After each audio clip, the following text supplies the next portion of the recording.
Welcome back to Mac Talks Football, and this is the last part of my League 1 preview for season 24-25. I've already done 4 parts in which we have discussed the other 14 teams.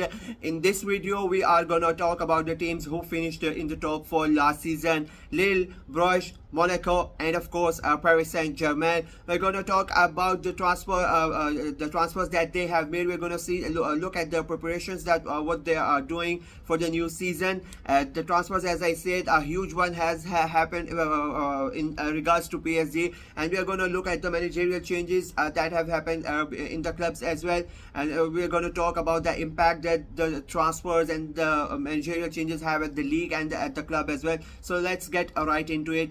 We are going to start with Lille. They finished last season at 4th, but they would be very disappointed with that because they were in like challenging for the title and in 3rd place for most of the season until the last game where they draw the game and they've dropped down to 4th, and they miss out on qualifying for the Champions League directly. They had to play a 3rd round qualifying round, and now they have to play the playoffs as well against Slavia Praha to get into the Champions League. So they would be really disappointed that they missed out on the automatic qualification.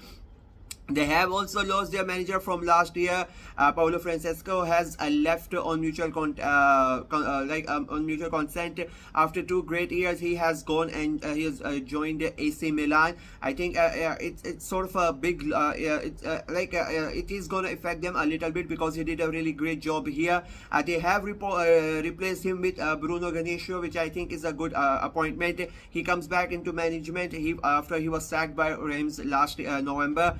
His style and Francesco's style is quite similar. They both like to play attacking football.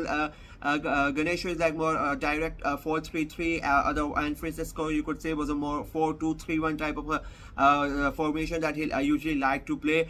But they both, as I said, like to play attacking football, and Lille fans are accustomed to seeing their teams play attacking football. So I think that is really going to help them, and they're going to be happy with that. And then if you look at their transfer business, they have really made some good signings as well.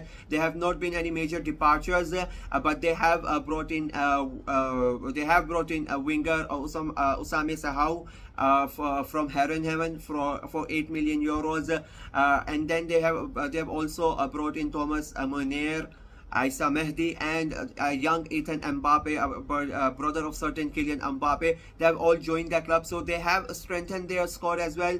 And then I say the major departures, one of the biggest one, that like the only departure is losing Lenny Guerrero to Manchester United for 62 million euros. I get that it's a big loss.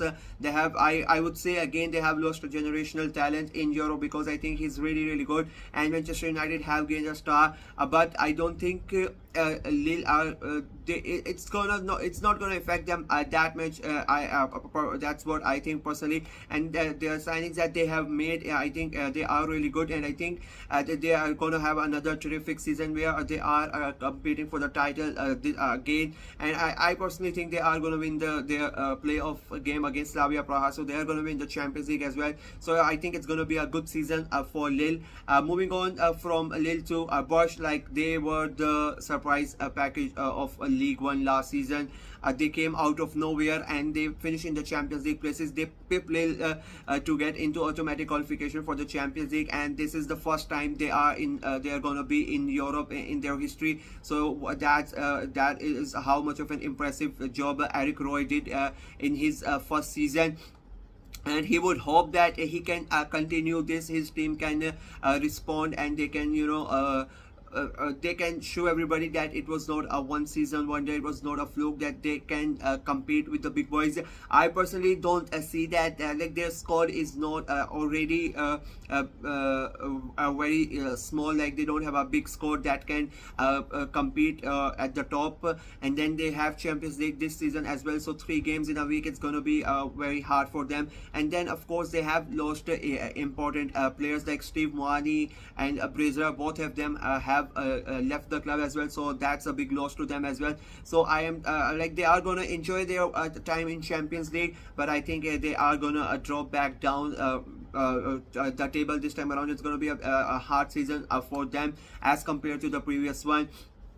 And moving on to another team that had an amazing season, and they ended up being the runners-up and qualifying for the Champions League for the first time in 5 years. AS Monaco. I mean, again they had a new manager in Odi Hitler, and he did an amazing job.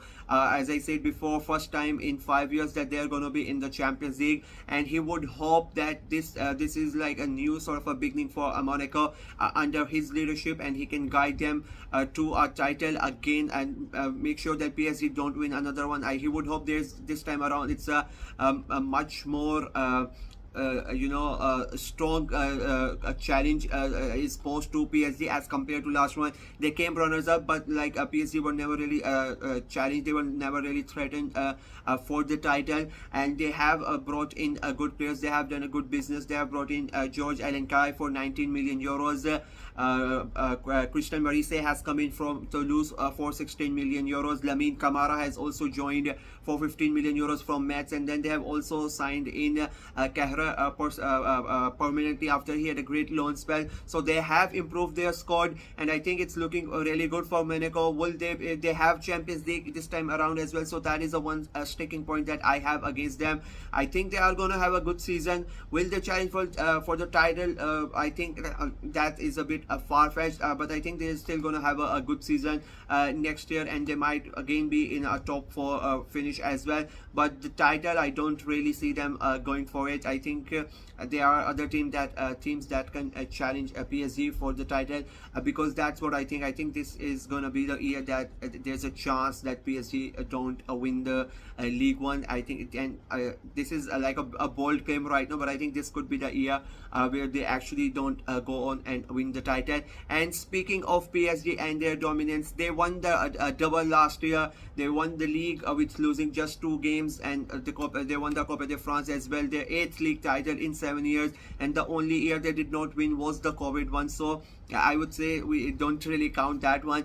That's how dominant that they have been. But the main thing is they have lost Kylian Mbappe.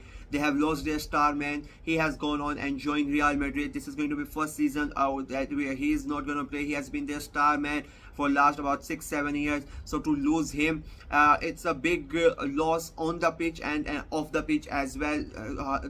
He scored about 25 goals last year, so you have lost those goals as well. And as I said, off the pitch, mentally it is going to affect the players as well, and it is going to affect the fans as well, because as I said, he was a huge part of the player. And again, the thing is, how do you replace you cannot even say that they need to go out and replace Mbappe, because how would you replace Mbappe? There are very few players like him in the world, so it's a big loss for them. And that is why I said I think this could be the year where PSG don't really win the title. This might be the year when somebody else finally comes in and become a French champion. I think it's gonna be a big effect to losing Mbappe. They have gone out and brought in João Neves from Benfica for 60 million euros, while centre back William Cho has also come in from Frankfurt for about 40 million euros. So it's not like they're not spending money. They are bringing in players. They are upgrading their squad. They are strengthening their squad for the next season.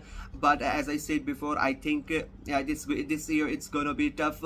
I still think they might win it, but I think this could be the year we have a close title race in France, and we don't see the utter dominance from PSG that we are accustomed to for the last 5-6 years. So it is going to be an interesting season for PSG, and I think for League One as well. So yeah, that is it for me in this preview, previewing all these 4 teams. Please let me know what you guys think of my preview. What do you guys think of my views about all of these teams? Do you really think it's going to be hard for PSG to win, or do you think it's going to be another easy win for them? And what about Brest? Would they be able to stay with the big boys getting into the Champions League? How it is going to affect them as well? Let me know what you guys think in the comment section below. Like the video and share it as well, and click on the notification bell and subscribe to the channel as well. The football season has already started. We are going to have La Liga today, League One and Premier League are starting by tomorrow, and by Sunday we are going to have Syria as well. So the football season is starting, so and there's going to be a lot more content coming on from as the football season comes up. We're gonna of course keep an eye on the transfer as well, so you don't miss out on any of the content. So please subscribe to the channel. Until next time, bye bye.